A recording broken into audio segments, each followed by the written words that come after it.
1971 সালে আমরা বাংলার হিন্দু, বাংলার মুসলিম, বাংলার বৌদ্ধ, বাংলার খ্রিস্টান সবাই মিলে যুদ্ধ করে বাংলাদেশকে স্বাধীন করেছিলাম।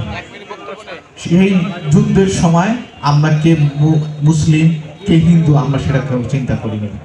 আমাদের আজকের অনুষ্ঠানের সম্মানিত প্রধান অতিথি বীর মুক্তিযোদ্ধা মোহাম্মদ জিল্লুর হাকিম স্যার, তিনি গোয়ালন্দ সাব ডিভিশনের মুক্তিযুদ্ধ বাহিনীর কমান্ডার ছিলেন। আপনারা যারা মুরব্বী আছেন তারা জানেন।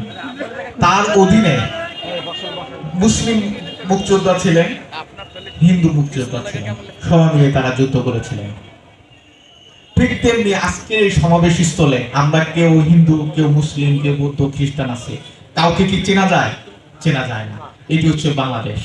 আমরা সবাই মিলে হচ্ছে বাঙালি, সবাই মিলে বাংলাদেশ। ধরেন আমি একজন মানুষ, আমি হঠাৎ করে এখন পড়ে গেলাম, আপনারা কি আগে আসবেন না ধরার জন্য আমাকে? যে লোকটা পড়ে গেছে, একটু পানি খাওয়াই, একটু মাথায় বাতাস করি, হাসপাতালে নিয়ে যাই, তখন কি আপনারা আমার ধর্ম দেখবেন? আমি মুসলিম না খ্রিস্টান না হিন্দু এটা দেখবেন না, আমরা দেখি না।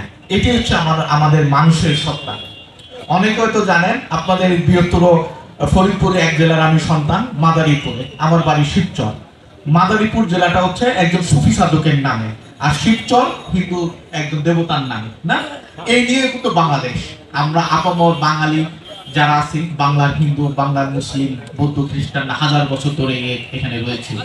আমরা একজনের পুজোয় যাই, আরেকজনের ঈদে যাই না। আমরা কিন্তু পরস্পরের উৎসবে যাই। এই জন্য মাননীয় প্রধানমন্ত্রী শেখ হাসিনা বলে থাকেন, ধর্ম যার যার, উৎসব সবার।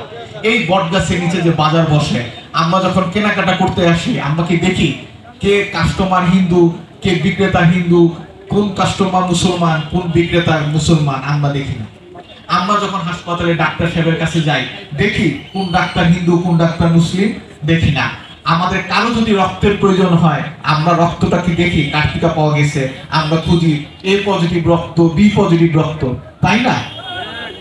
এইটা হচ্ছে আমরা হচ্ছে প্রথমে মানুষ, তারপর আমরা কেউ মুসলিম, কেউ হিন্দু।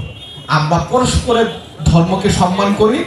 আমরা মনে করি যে আমাদের যারা নবী রাসূল ছিলেন, যারা দেবদেবী ছিলেন, পরস্পরকে আমরা সম্মান করব। হ্যাঁ, কেউ যদি কারো সম্পর্কে কিছু বলে, এটা অবশ্যই আগে যাচাই করতে হবে। যাচাই করে সত্যতা পাওয়া গেলে তার জন্য আইন রয়েছে, আমরা আইনের আশ্রয় নেব। নিজেরা কখনোই আইন তুলে নেব না। কারণ আমাদের দেশ হচ্ছে মাননীয় প্রধানমন্ত্রীর নেতৃত্বে আমরা সুশাসনের দিকে আমরা যাচ্ছি। প্রায় সুশাসন হয়ে গেছে, কিন্তু কিছু কিছু ক্ষেত্রে এইসব বিচ্ছিন্ন ঘটনা ঘটে। সেই স্বাধীনতা বিরোধী পাকিস্তানপন্থী যারা রয়ে গেছে, তারা এই দেশের মধ্যে বিপদ করতে চায়। সেই জন্য তারা আর কোনো কিছু সুযোগ পাচ্ছে না, এই ধর্মকে মাঝে মাঝে ইস্যু করে। আমরা সেই পাকিস্তানের প্রেতাত্মাকে ধ্বংস চাই। আমরা জাতির পিতা বঙ্গবন্ধু শেখ মুজিবুর রহমানের নেতৃত্বে সোনার বাংলা বিনির্মাণ করতে চাই। তার জন্য আমরা সবাই কাঁধে কাঁধ মিলিয়ে, হাতে হাত মিলিয়ে কাজ করি এবং বাংলাদেশকে সামনের দিকে এগিয়ে নিয়ে যাই।